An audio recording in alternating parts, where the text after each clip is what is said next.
Okay, so good evening. Um, Good evening to you. Dobre utro to me, actually, dobry din. We just passed. I came on early. I went from Chicago to Michigan yesterday, and there's a time change. We go an hour ahead, closer to Moscow, and I said, "Oh, I have to get on at 10 o'clock." And then I was on at 10 o'clock, and no one was coming on. Then I went, "Oh no, it's 12 o'clock, not 10 o'clock." So here I am again. Welcome to our second part of our project design and management. Um, if you hadn't joined us yesterday, um, Masha will make available the recording of the session that goes over part one. And today in part two, we have four areas to talk about the rest of the project design and management, which is monitoring and evaluation, an action plan, budgeting, sustainability, and project sources. Um, so I just wanted to kind of review first um, the different stages of project design. We had analysis, setting priorities, planning, action, and evaluation. These are the five areas that David talks about in the videos. And we had analysis was the personality test, sort of the first stage of like figuring out what do we have for a project, what do we have, what are our skills, and then setting priorities were the resource map and the needs assessment, which we discussed yesterday. So evaluate, I guess, assessing um, the needs of a community, figuring out, you know, things, establishing priorities. Planning, that's where we come into vision, goals, and objectives. And also, I put budgeting in there. We'll talk about that today, but that's an important part of planning. Action, we have an action plan we'll talk about, and evaluation, monitoring and evaluation, and sustainability. Those are, we'll talk about those in details, but monitoring and evaluation has really come to the forefront of many projects these days. And I know every time I'm involved in a project, actually, we're working on a grant right now, and we have this very intensive monitoring and evaluation format. We provide for the because they want to see how are we going to monitor and evaluate, and also sustainability, which we'll talk about in a bit. Um, okay, we're doing a little warm up. So I don't know if you're familiar with Padlet, but I love it. Um, I'm going to put in the chat. I'm going to put a link to a thing called Padlet, and if you click on that link, you will go to a magic page.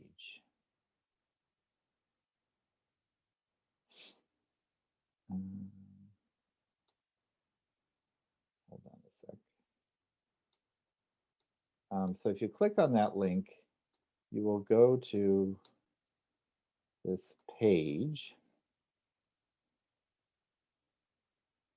and it looks like this. So we're going to do a little warm up, find out about each other.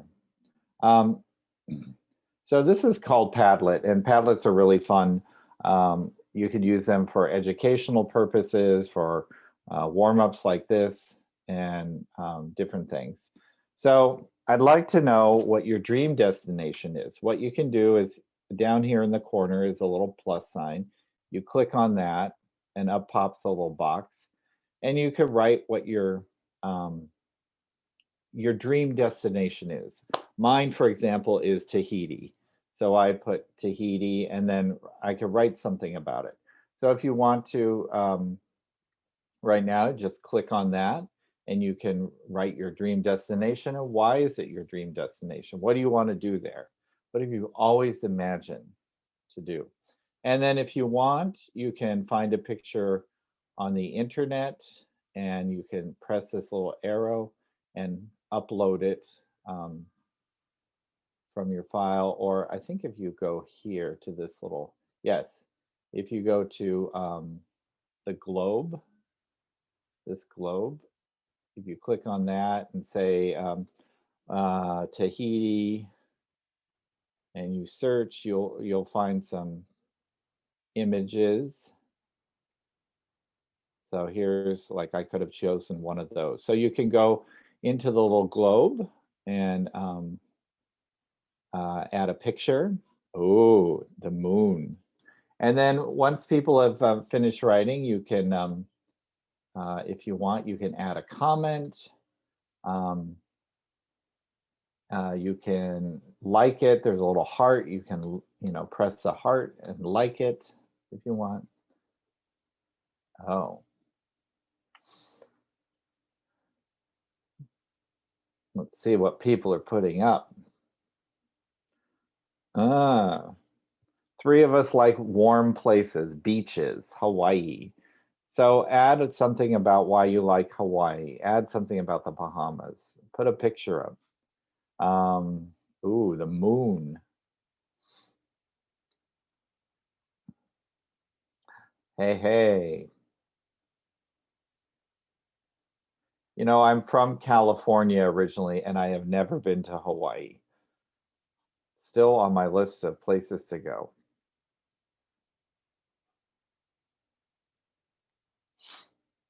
All right.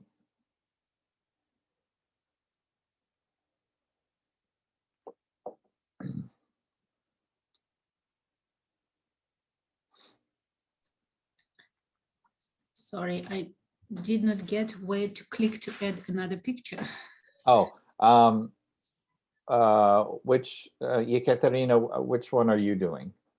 I'm not doing any, so So go down here to the corner and there's like a little plus sign. So and when you click on that, nothing happens. Oh. Did you see the plus sign? Yes, I have seen it before. Okay. And nothing happens? Just a second, let me, maybe it's below. Oh, the Maldives. Hey, hey.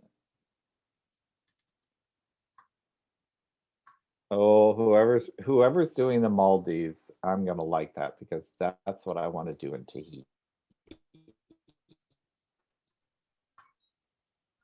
Oh, and Margot's uploading a picture of the Bahamas. Yekaterina, are you a Kauai? No, I still cannot get, I see the plus, but I still cannot add another picture. Oh, did a box show up? So here's, if you look here on the screen, there's a little like magnifying glass with a globe. Mm-hmm. And you press that. And then you could click on images and then write in what you want to see. So if it was, I don't know, Alaska. Yeah. No, I mean, when I click on plus, I do not add any other block. Ah, well, if you'd like to tell me, I could just type it in for you. Okay, could it be Iceland? Pajalsta. Why Iceland? Shall I dictate? Sure. I like the wild spirit of the country and the people. And I think I want to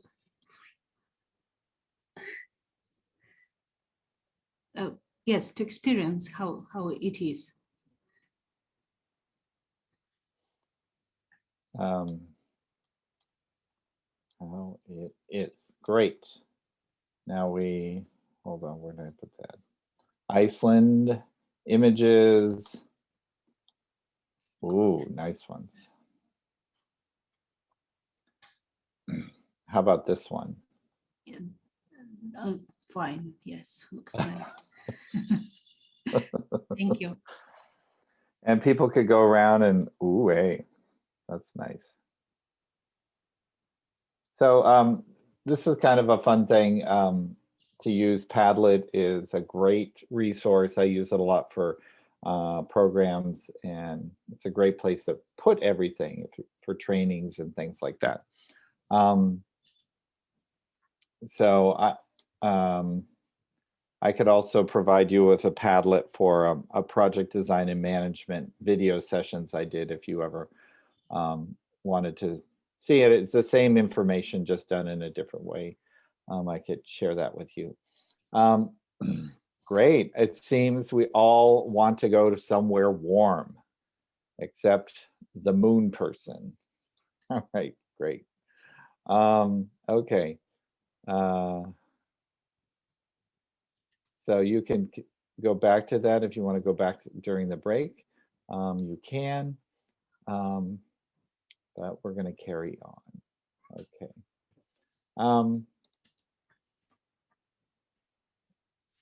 Oops. So we're going to start with monitoring and evaluation as part of part 2. But before I do, I have to find my, let's see. I wanted to show you something. I'm sorry. I think I accidentally closed something here. Oh, here we go.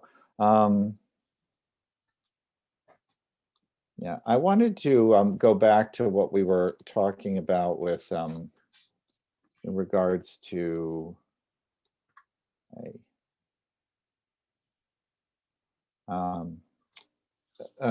objectives and goals and things like that. And I just want to put on the part of David's video. He kind of explains the difference between goals and SMART objectives. That refers to this program. Now you may know it differently, like, well, you know, with SMART goals, usually goals are SMART. So it's used in different ways, but he explains it in this session. I just wanted to go over it. Are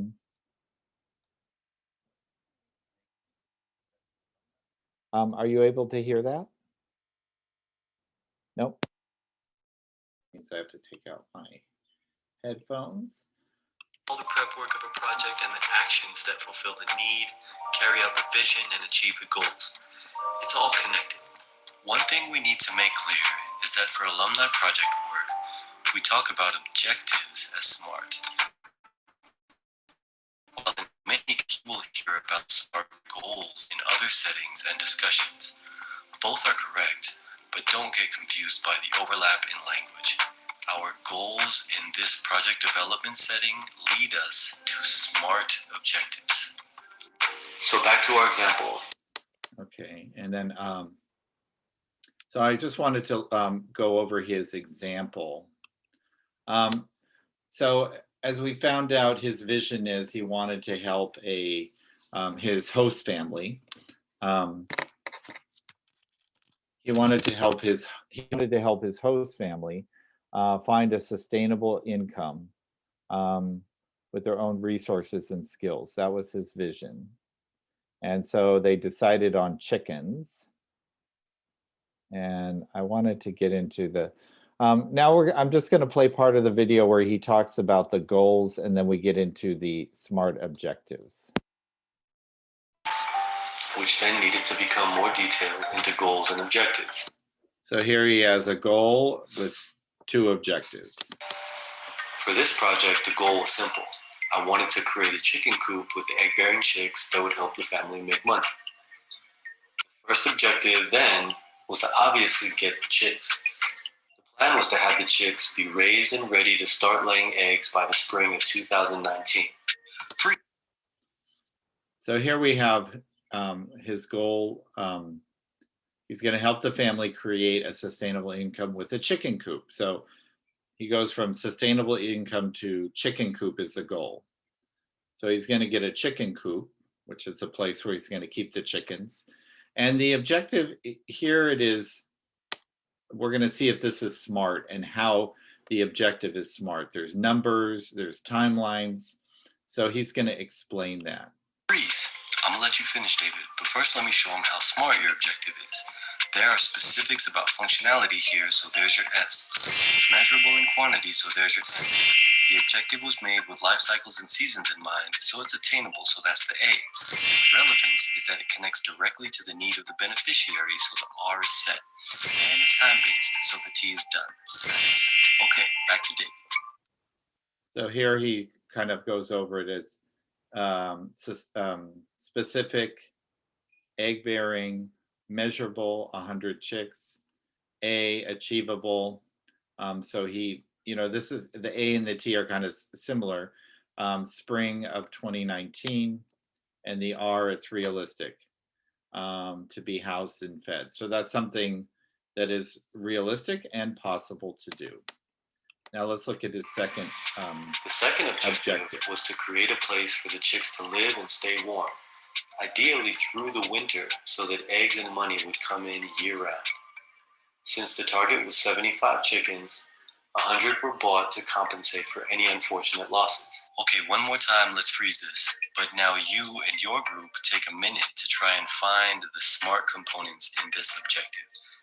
So let's look at this. What are the SMART components? So the specific, measurable, achievable, realistic, and time-bound. You can unmute yourselves or drop it in the chat. What do you think is the specific part?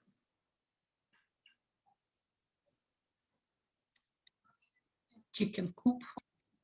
Chicken coop, yeah. So it's like a place, okay. Measurable.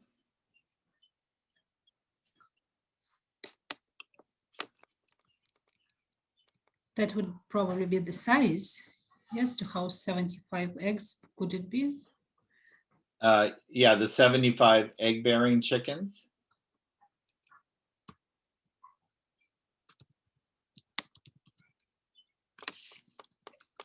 Five egg-bearing chickens, so specifics.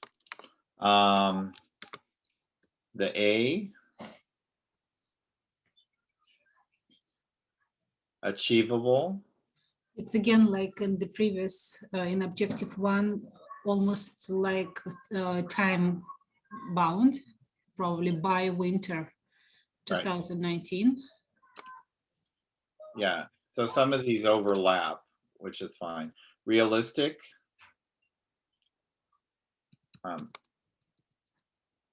Well, it's possible, right, to build a yeah, it's not hard, not too hard. Yeah. To make. Or like, yeah, and housing the chickens. So the idea is building the chicken coop. So housing them, and time bound is again 2019. So this is just, I wanted to go over this again so you could see like how he splits up goal and objectives. And it gets a little confusing with, when you understand or have learned SMART goals. And so just so I just wanted to clarify that it's how he explains it. And pretty much they're the same. If you like are working and there's a, you work with, well, we have to have SMART goals. It's sort of the same thing as, but this gets just a little more specific. So between the goal and the objectives. Okay. Good on you. Any questions about that before we carry on? Let's see, Pavel has joined us. All right. So we've done our dream destination. So let's get into the different things. So monitoring and evaluation. In the workbook, you have this chart, monitoring and monitoring I ocenka rezultatów. And this kind of breaks it down into different categories of what exactly students should be doing during monitoring and evaluation. Does anyone know the difference between monitoring and evaluation? maybe monitoring and just to check how they are going, and evaluation to say is it's their results are clear or specific, or I don't know, maybe like this. So when monitoring, we don't interact them, like don't interrupt, but when we're checking the results, evaluation, we actively influence on them. When do you do monitoring? In the middle. Yeah. In, In the, the middle? process of project. Like Yes. not in the middle, like in the process of the project. Mhm. Sorry. Yes, while the And program is going on. So monitoring is something you do while the program is going on. What are things you can monitor during a project?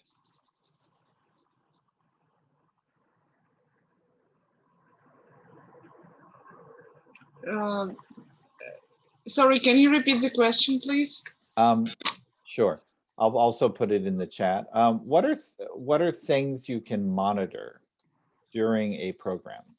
Maybe if they have some troubles or misunderstanding, we want to, but they shy to ask us, maybe. Uh-huh. They also need to follow the steps, yes, not to jump.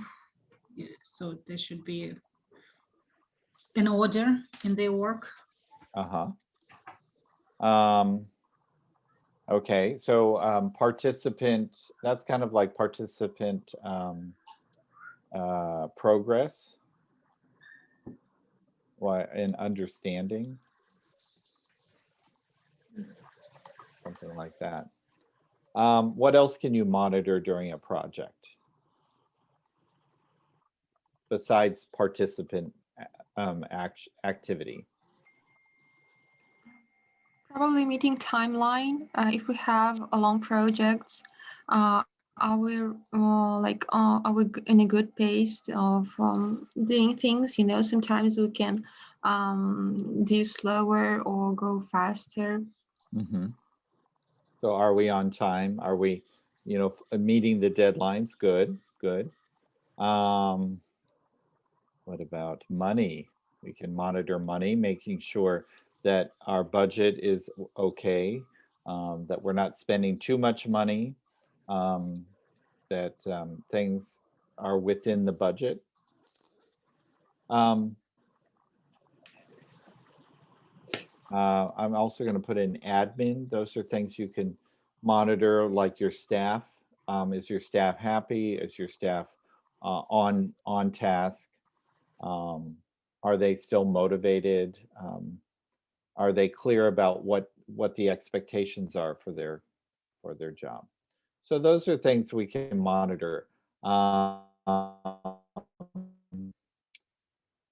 If in monitoring for, if you're teaching this to students and they're going to do something smaller, like I mean, we're kind of talking larger projects, but for smaller ones, you still want to monitor, mainly monitor like to make sure more focus is done on the participants, whether they're enjoying it, they're understanding it. You could also monitor the progress. Like if you're trying to make some change or improve a situation in a community, you want to monitor to see that the objectives you have are going to be achieved, or you're on track to achieving them. So those are important things. Evaluation comes at the end. So the project is finished, and we all know this because we've been participants in workshops and different programs. And what happens at the end? Somebody gives us a survey. So at the end of the project, getting feedback, having a survey, those are types of evaluation. And there you want to measure whether your objectives were achieved, whether the goals that you set and the SMART objectives were achieved, that there's participant satisfaction, and that, that this program was, ended on a positive note, and the things you strive to achieve happened.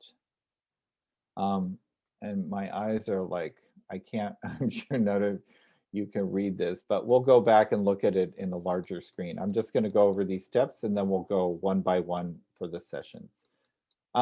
Action plan. Prior to, now this might seem a little confusing. Why are we doing monitoring and evaluation before action plan? It's good to have a monitoring and evaluation plan before you start the project. So that's also part of the planning session. You know, really thinking out, here's my objective, how am I going to achieve it? How am I going to measure it?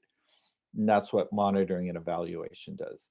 You might create some, depending on the length of a project, you can do some mid-project surveys, you could do some quizzes.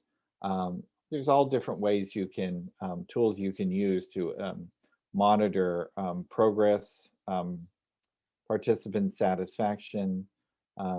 There's different ways to measure that. So it's good to have that in place and think about it before actually starting the action. So action is basically what are the different things you're going to do, who is going to do it, and how long is it going to take.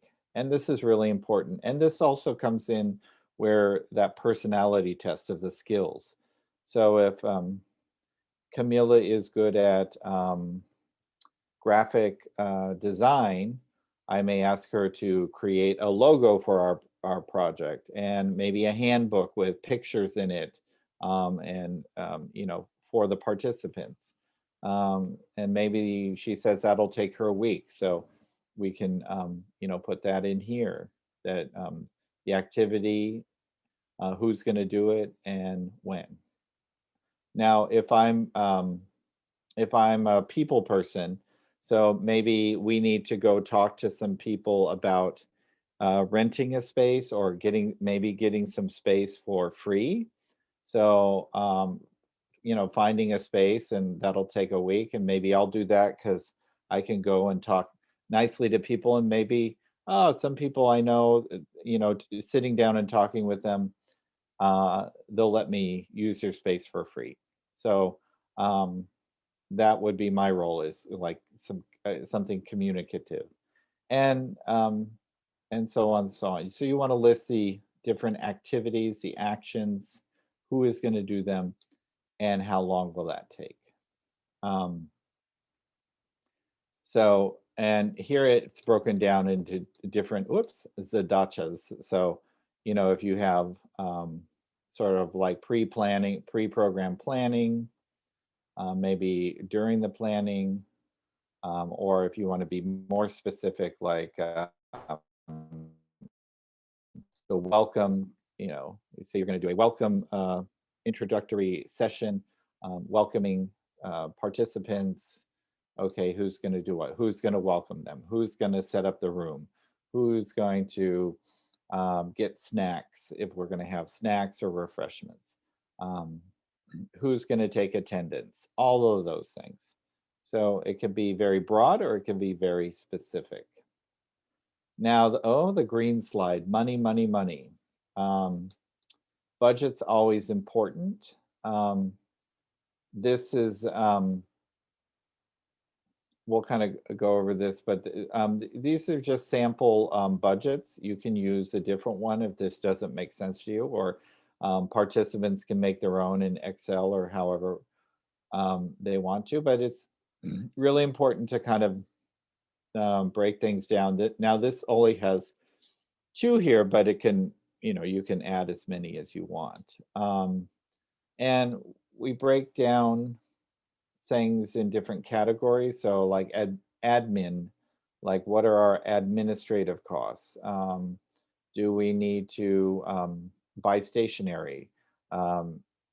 Usually small projects, you know, are voluntary. So we're not talking about salaries for staff, but we might have to pay people, like if we're using a school to run our project, well, we might have to pay, you know, the janitor and the garderobщица, or, you know, the school, we might have to give them some sort of money as a fee for using that.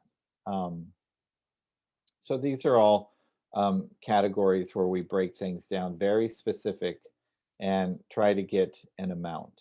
How do you get an amount? Well, I'm going to run a workshop and I need stationery. Well, how much will it cost? Well, you go out and ask, or you go look in some stores and get an idea, or maybe you already have an idea. So it's good to have, when we use this with students, that they really realistically think about the cost of things.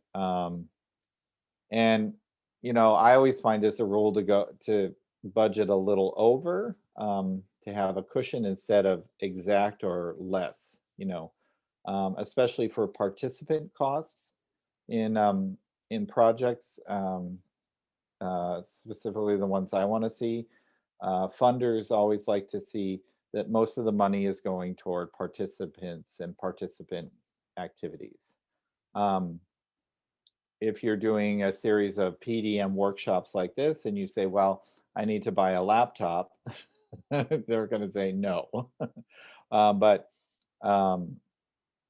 or a projector, you know, that would be a no. So these large items, you know, you really have to think about um, uh, how you're spending money. One thing in here, and I can't, let me see if I can see it with my glasses on. I don't know how it's said in Russian, but I think it's this F here. So yeah, E is finances, money you get from a grant, or say you get some money. But this F is, I can't read it in Russian. So it's basically cost share. I know that's what it is.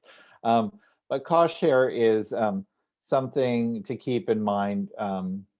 Usually grant money isn't always as much as you want, unless it's a USAID project. But for our programming, for your training, you know, your students, your participants who will be creating projects probably won't have a lot of money to work with, or won't have projects that need a lot of money. So that's where you get creative. Cost share means somebody is giving you some money to kind of help out with your budget. A lot of programs now that we apply for at American Councils, they ask about cost share. And cost share, you know, how much are you going to put into it? How much money or supplies or something that you're going to put into it? For example, I did a program in India, and they asked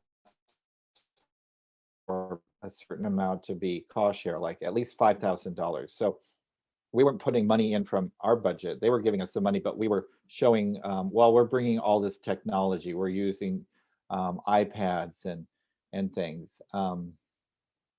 So financирование. Yes, Camila, thank you.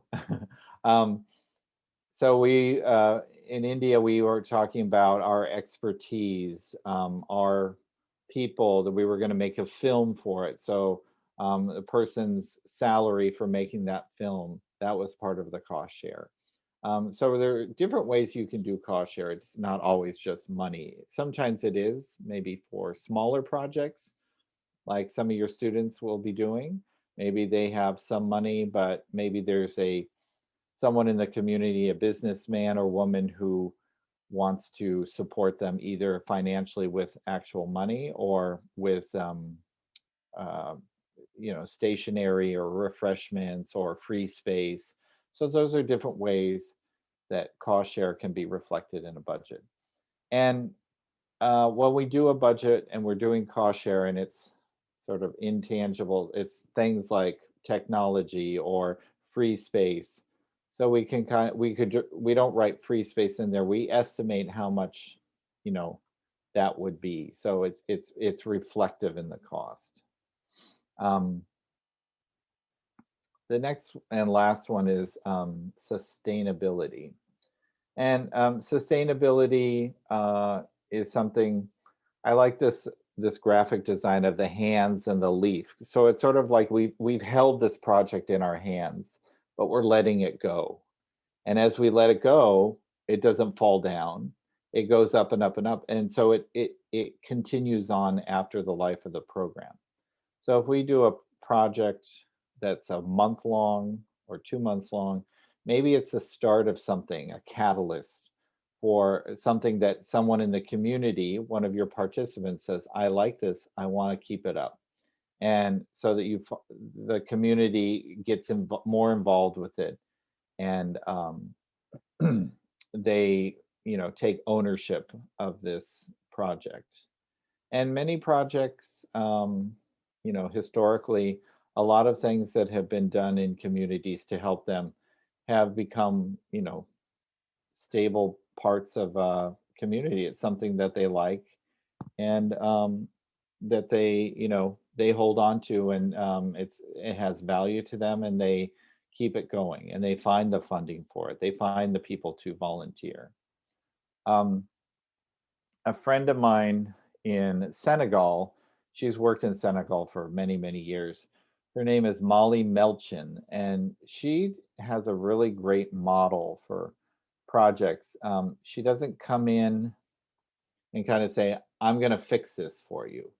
Her approach has always been, let's go to a village, let's sit with the elders, let's talk, let's figure out what they want to do to change.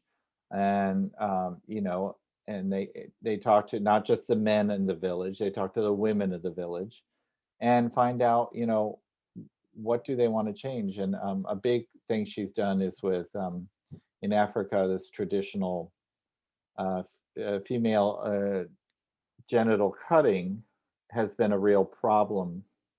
Well, it's been traditionally done, and it's something, very painful and unnecessary.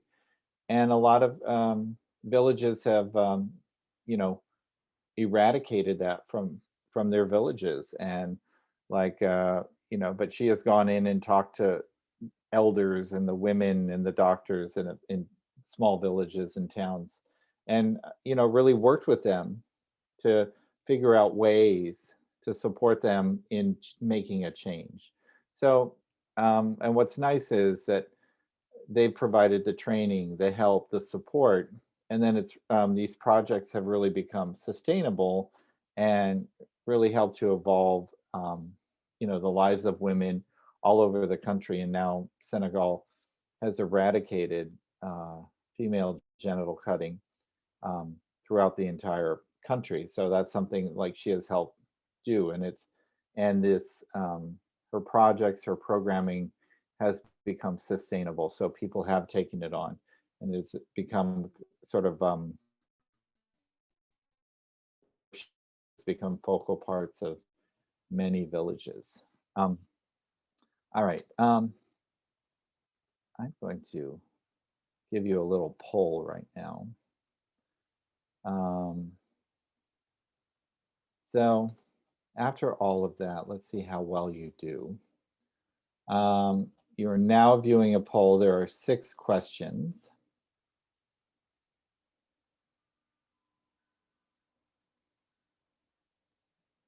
And I see in question 6, it says, it is a stag. It is not a stag, it's a stage. So, but hopefully you can figure that out. We'll just take a few minutes and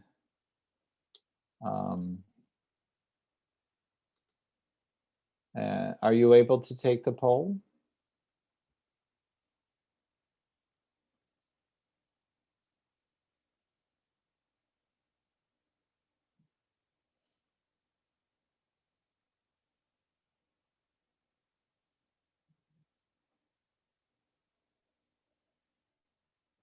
There we go.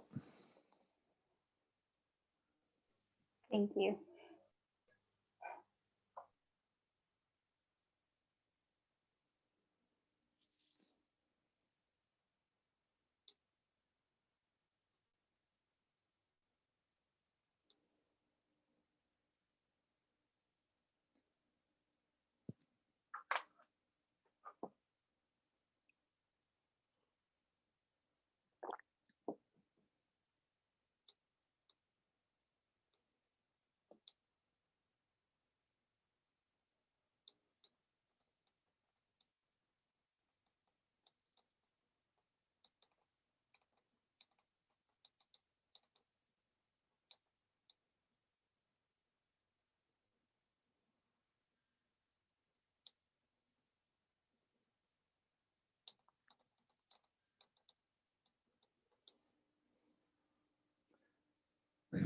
Okay.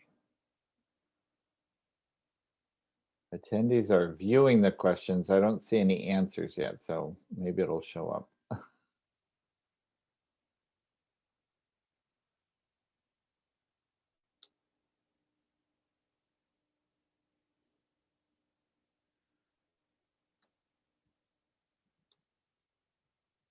Hmm.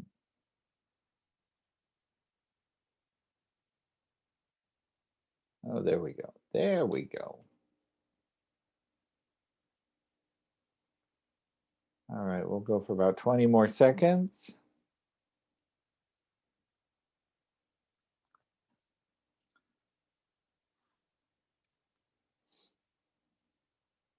Three of 8.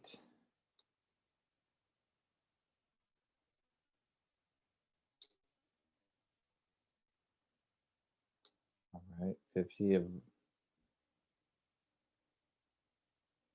go 5 more seconds. 1, 2, 4, 5. There we go. Okay. Well, needs assessment help the community do what? Get from current to desired state, get resources from local people, get from a desired situation to an ideal situation. It's actually the first one, get from a current state to a desired state. It's the bridge that puts those two together. What is something you do not monitor during a project? Very nice. Impact. Yeah. Motivation you can monitor. It's like participant motivation, staff motivation. So there are ways you could see how satisfied people are, but you can't monitor impact, because impact is something you do after the program. What can evaluation tell you about your project? Whether you spent the money or not, maybe. Whether similar future projects would be successful, whether your staff achieve their goals.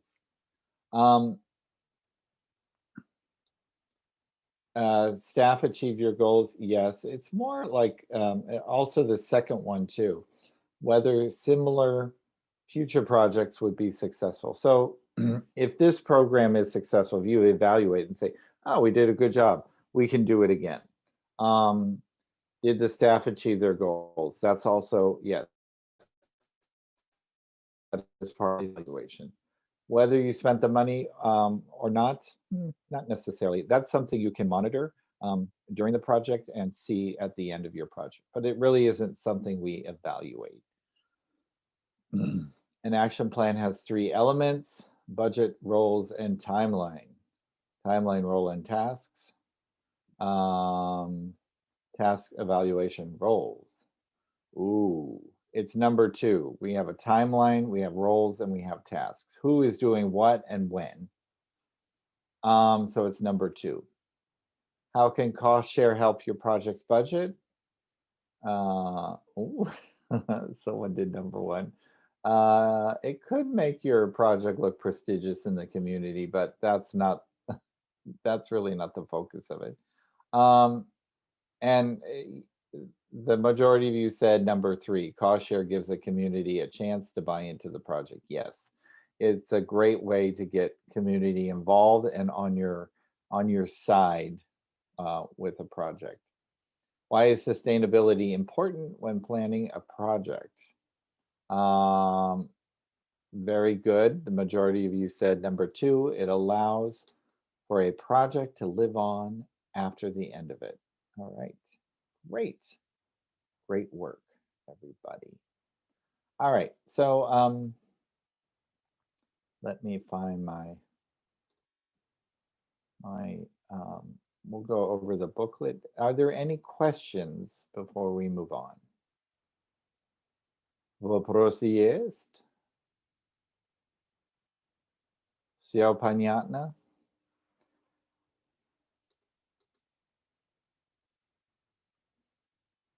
I guess tishina means все согласие, right?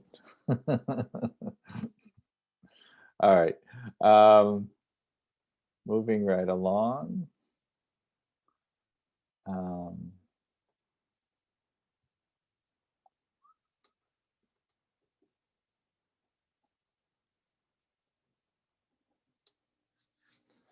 So here we have monitoring and evaluation. In the PDM session, I'll use again the English. It's a little easier for me to explain. So monitoring and evaluation, as we have yesterday, we have the 3 sections. Let's think, let's watch, let's plan.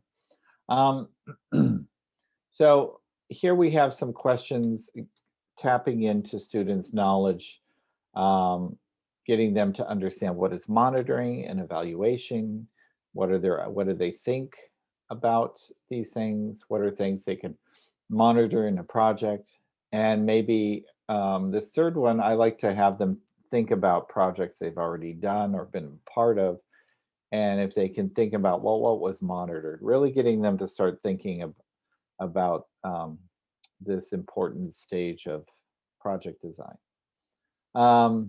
Then we watched David's video, and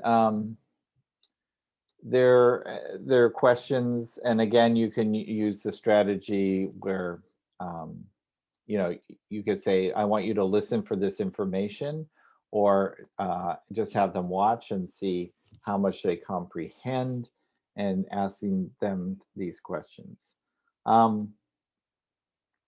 These questions, if you want to kind of print just these questions beforehand, or give them a copy of this, you're welcome to do that if you have the budget for making the copies. But if you want to have them have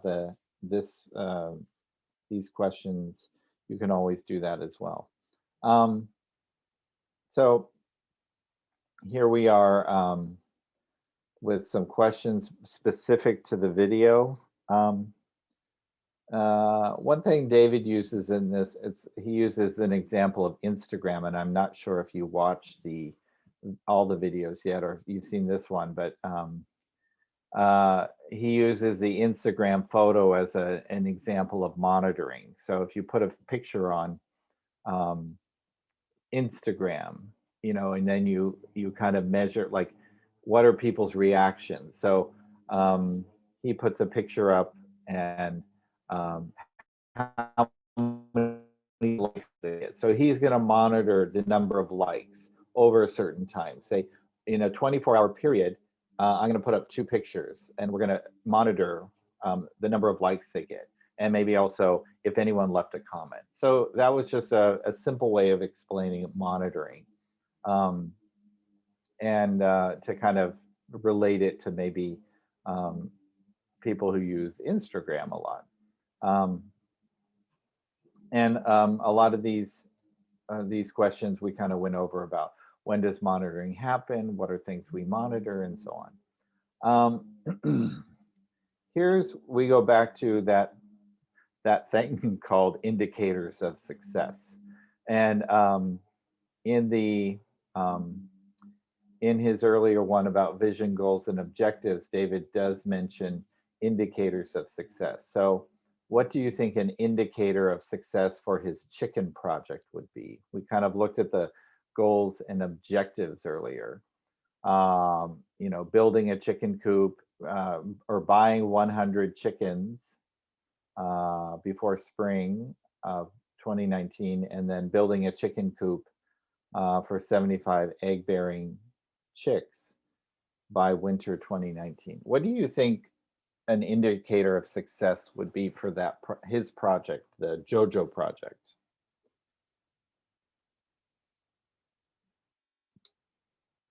And you could just unmute yourself or put it in the chat. So if you think of a project to create a sustainable income, and you buy a bunch of chickens, because we're gonna egg-bearing chicks, what's an indicator of success for that project? Oh, we got something in the chat. I'm excited to see. We got eggs. Yes, Camila. Yes. Did the chickens lay eggs? Very good. That's an indicator of success. Also about the chicken coop. Was the chicken coop warm enough, sturdy enough that the chickens survived? Maria, well, I don't know what feedback we get from participants. I'm talking in particular about chickens, so I don't know what kind of feedback our chickens could give us. I guess it could just give us eggs. But indicators of success for a project, like Maria was saying, feedback from participants is an indicator of success. Sort of. I find a lot of time when you say, you give someone a survey, oh, everything was amazing. Oh, it was great. And then 2 weeks later, they say, well, I thought about it some more and actually, yeah, this wasn't good, or this could have been better. So immediate feedback isn't always a true indicator of success. If you were running a seminar for students of English to learn how to write a 5-paragraph essay, an indicator of success would be that by the end, they know how to write an essay. Not so much feedback from the participants, but whether they could actually do something. They produce something. So for David's chicken project, an indicator of success is, do they lay eggs?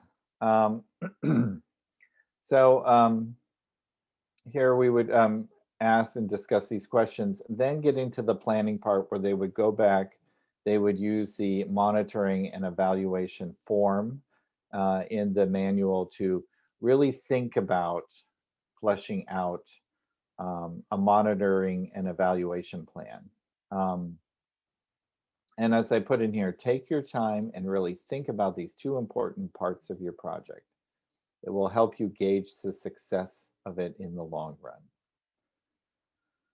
So if I'm running an English language camp, I can monitor student success. A lot of times we're asked, well, did their language improve? And sometimes that's difficult if it's a 1-week program. I don't feel a 1-week program show that, whether on a test or in an interview. For a 3 to 4 week program, I could say I give them a standardized test at the beginning and at the end.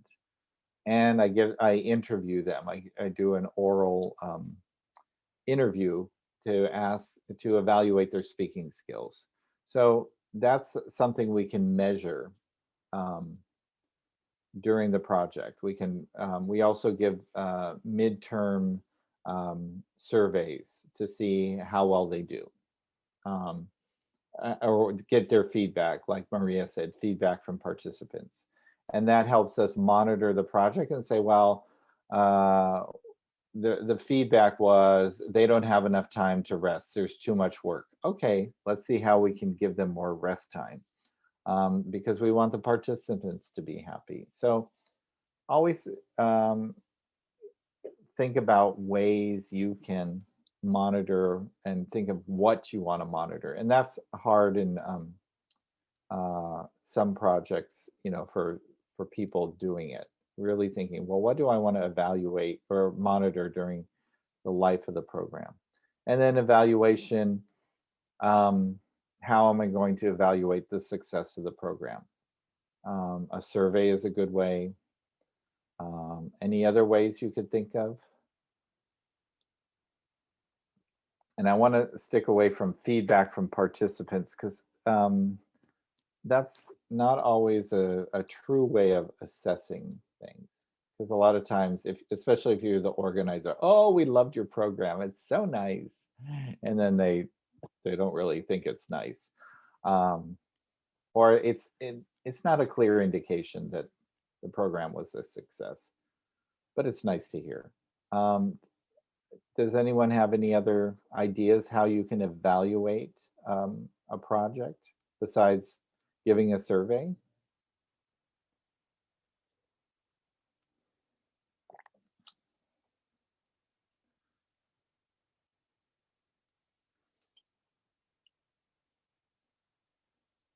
You can put it in the chat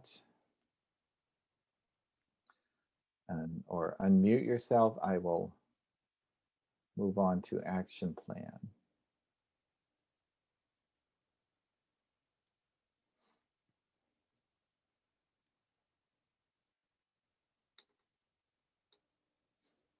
What about it depends on the project. For example, if we do I don't know ecological project, and we talk about recycling and reducing, for us, the success of the project would be, for example, how many these like plastic bins we have in our communities, you know. So after our lecture or our webinars or whatever, after our project, the percentage of these trash bins for collecting plastic increased, for example, by 30%. Yeah. And then you have to figure out how to monitor that. I guess. Well, how you know, that could be part of your evaluation, whether it's like after 2 months, 3 months, you ask participants, you know, did you put one of these up, or do you go around and count them? But yeah, that could show impact of the program, what you train them in, you know, if it resulted in an increase of recycling bins around the city, then yeah, that shows evaluation. Sort of like for this training, I'm giving you this training manual, these worksheets and everything. So a way to evaluate, well, I could give a survey, you know, was it effective, ineffective? What did you like about it? But also an evaluation is how many of you go out and actually teach this and implement this training for people in your community in Russian language. So we have the Russian language version. So that's something I can evaluate. Hopefully, you know, you will find this useful, and you will implement it whenever you can, either in person or virtually, for others. Um, Moving along to the action plan. This is kind of, I find this easy, but it does take some thinking through. Getting them first to brainstorm about action plans, why it's important when designing a program, and then watching David's video with the action plan, which stars his Niva car, his Jeep. He bought a Niva and he used it to go pick up the chickens in Bishkek because he didn't live in Bishkek. But he did have some friends help him out. So, you know, these post-viewing questions, there's only 3, but it's pretty easy. You know, he breaks down like what did he have to do, who did what, and he shows in detail. He's filled that out, which is in the video if you watch it. Who did what, and it gives you a clear idea of the action plan. And then also, so he gives some advice about the project experience. And I can't remember the advice, but maybe I'll look it up. And then the planning session, your participants would think up an action plan. Who's going to do what? This might be a little challenging, or they're like, well, we don't know what we have to do. But you know, if your students say something like that, then it's like, well, give it some thought. What are the things you have to do? How long will that take you? Who's going to do it? And again, get them to think about their personality skills, you know, their traits, their superpowers, who can do what. And again, you know, have them take their time to really think it about, give them some help figuring out all the things they need to do. Next up is budgeting. Money. Um, so some let's think questions, get them thinking about, well, what do you need to put in your budget? Um, uh, why would funders be interested in your project budget? What happens when a funder doesn't cover all costs of a project? And that's where cost share comes in. The budgeting section is pretty, you might have to watch it twice. There's a lot of information in there. And so you might want to watch it twice or like go over the questions so they understand when they're watching the different categories. So like he breaks down his budget into different things: admin, logistics, and project activities. So this gets them thinking about, budget isn't just like, well, here's, I don't know, 10,000 rubles. How are we going to spend 10,000 rubles? Well, breaking it down. When I do a budget, a lot of times it's, well, there's staff, there's participant, there's travel, there's program, materials. Well, that comes under participants. So there's different categories where we put that money in, and plan that out. So it takes some thinking, and getting them to think about cost share is, might be something that they, I think at a smaller level, a community level, they may be able to get some cost share. And David explains how he was going to get, how he used it in his budget. So there were some things that he got free, and I think it was like labor, people to help him build the chicken coops and things like that. So it can be different things, and that can be a little confusing about cost share. So maybe, as I said before, some students doing a community service project, maybe it's getting free space in a school, or getting free food from a business for, like chai coffee and pechenia kind of thing.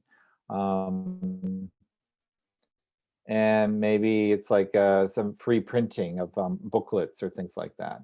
Or, somebody has a parent who works at an office where they could do the copying. I don't, I don't know if that really is a good example, but it might be something where you need some copies done and your mom could do it for free at work. That's cost share too.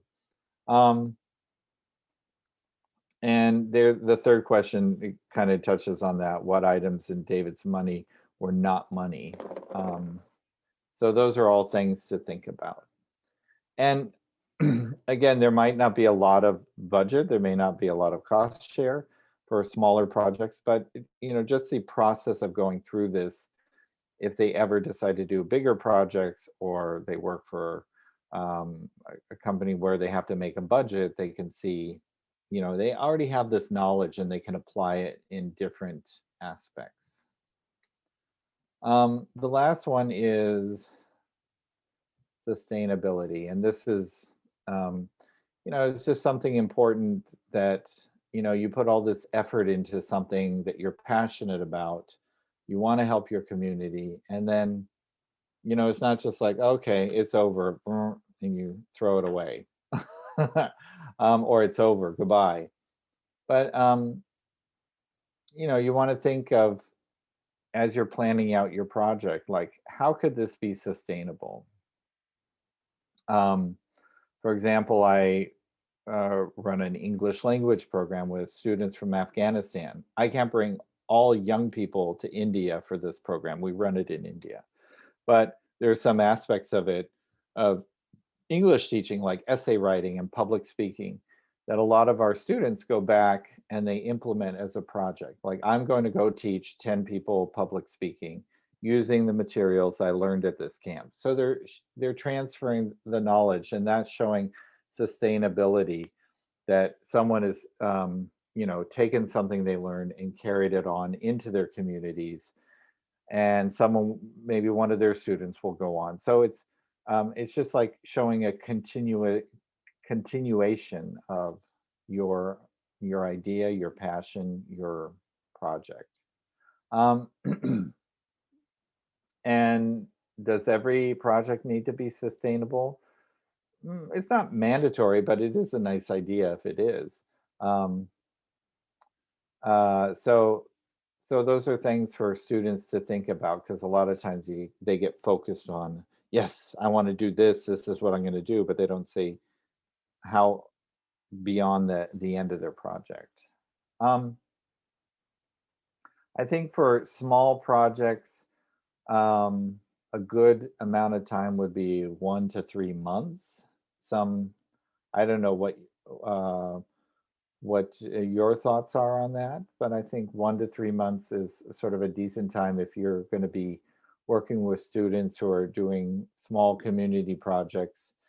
I think that amount of time is, it's time bound, and it would be able to be measurable. Anything longer than that, um, you have young people who have, academic lives, they have school, they have university to deal with. They have, personal lives, so they can't be committing too much.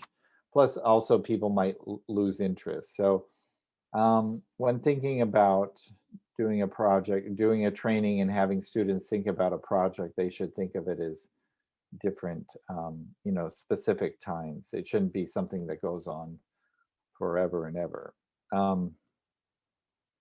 And there's a sustainability um, worksheet on the in the workbook, um, and it just has some sort of reflective questions, um, questions to think about when creating a program. Is like to ask whether it's sustainable or not. And again, like in all the other things, they can, share it with another group, maybe 2 groups, however much time you have, um, and get feedback in regards to the sustainability of their project. Now, in the video for this section, session 8, um, I'm just looking at the questions.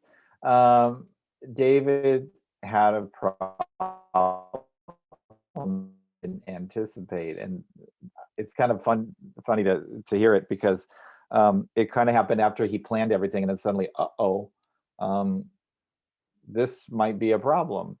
And I've run into problems with programs. I run into program problems all the time, but even before we start something up, um, so it's good to think through everything. But one of the problems he had, I guess, after they bought the chickens, is they didn't know how many were going to be female and how many are going to be male.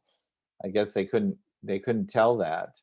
So he just bought all these chicks, not knowing if they're not female and they're male, they're not going to lay eggs. So, what's he going to do? I think though, at least the majority of them were egg-bearing chickens. So that was sort of a problem he didn't anticipate. In the video, he talks about, I just want to bring this up, the savior complex. Do you know what that means?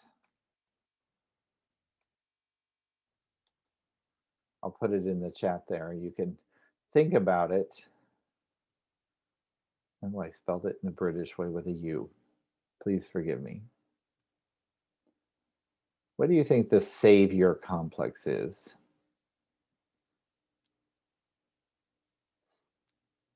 You can type in the chat.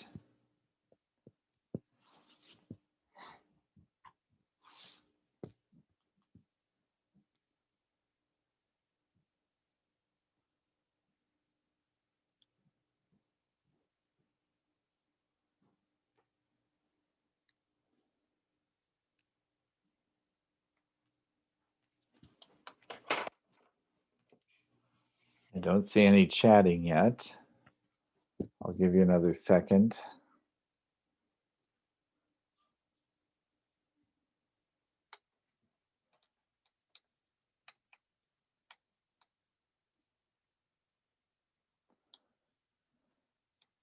Yes, Camilla, it is when somebody is trying to save, well, when somebody is trying to save everyone, yeah, or as many people as they can.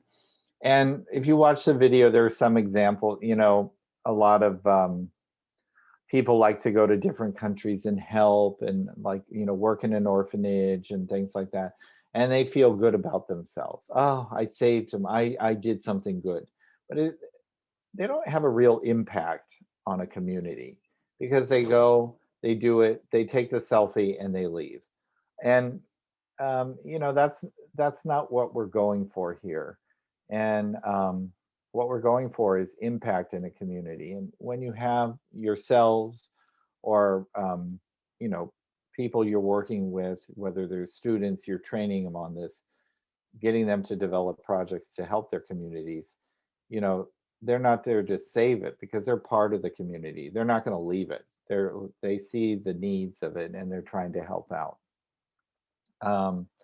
So a lot of projects are a bit misguided when, you know, it's like, well, we're going to go and help. We're going to help out.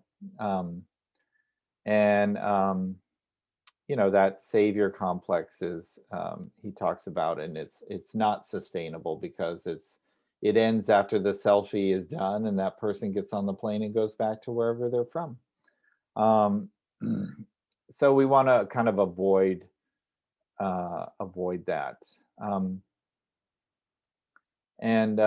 So it's nice that when our participants of this training, you go out and you train people that they can, you know, find ways to help their communities. So this last section is really like a reflection on getting them to think, well, how can this be sustainable? And understanding, you know, that we want to think of projects that can continue on after we've, you know, officially completed it is something to keep in the back of your mind. So, okay. How are we all feeling? You can do a reaction. Show me you're alive. Oh, we got a party hat. Woo! And we got a heart. All right. So what I'd like to do is just kind of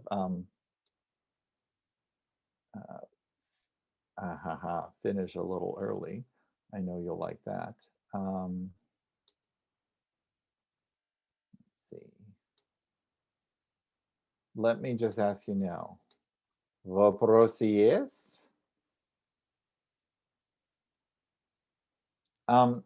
This is a good time to ask questions because what I've given you is a teacher's guide and the workbook, all translated into Russian. And it's there is for you to use to work with a group of students or participants. Let me ask you, how many of you will be planning to do this, a PDM training for people in the next, let's say, in the next 3 months? Okay, we've got one. Well, the pandemic regulations and everything is so unclear. But Yeah. Well, I how think about yeah. how about in virtually? Yeah, virtually, maybe I will then in the next 3 months. Okay.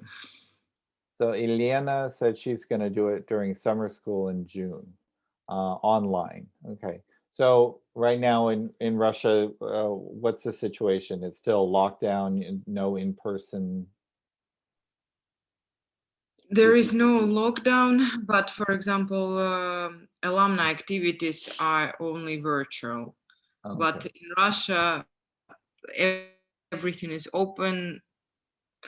There was lockdown only for 2 months last year, March and April, and then there were no restrictions whatsoever. Mm-hmm. All right.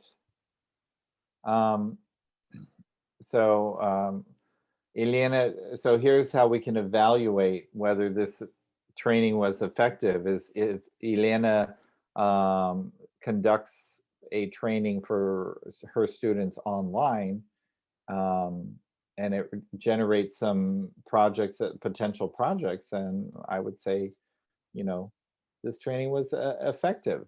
So, and it's also sustainable. It's like, you know, teaching you, and you are the students who then become the teachers who, you know, and it just passes on and on. So hopefully this will be something that you can use and find useful in your teaching. For some of you who are English language instructors, I think it's also, there's a lot of language learning you can do here. And there's terminology, like in the book, getting them to use that language. You know, it's all translated into Russian, so it's not in like obligatory you use, you know, the English or Russian, but there's a lot of like new language you can learn, you know, if you want to do it in English. I think it'll be better, you know, in the native language so people understand. But if you're doing it as part of an English language course, you know, you could think of it as an English language lesson, and sort of that, I don't know, project design language and vocabulary. All right. If there are no questions or comments, I would like to thank you for participating with us today. I'd also like to thank my colleague Masha for putting this together. Огромное спасибо. And I wish you all the best with the with, you know, implementing these materials. And I would love to hear feedback. You could give that to Masha by email, or I will share my email with, well, Masha, you have my email. If people have questions directly, you can give them my email and I can answer them. Thank you, Tom. And we also send it to Tom. Thank you very much, Tom. Thank you. What's Thank that? you for devoting time while traveling You're welcome. around US. Today I'm in Michigan, but these flowers behind me, I did in honor of, I know at the end of May in Russia, people are just eager to get out to the dachas and work in their gardens. And so these are my flowers, my peonies from my garden that bloomed in the beginning of May. And I thought you would enjoy that. So, and I've enjoyed working with you, and I wish you all the best. So, and for those of you who have colleagues or friends who were signed up for this and didn't participate or were not able to be here today, this is being recorded. So we can share that later. All right. Thank you very much, Tom. Thank you very much, everyone, for participation. Bye-bye. Bye for now. Thank you. Bye. Have a wonderful Masha, can you evening. stay on Bye. for a second? Could you just stay on for 1 second? Okay. I had a few questions.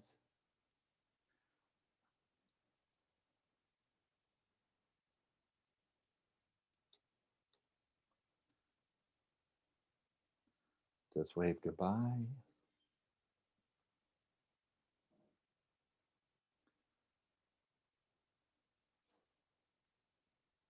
Paul Lucado.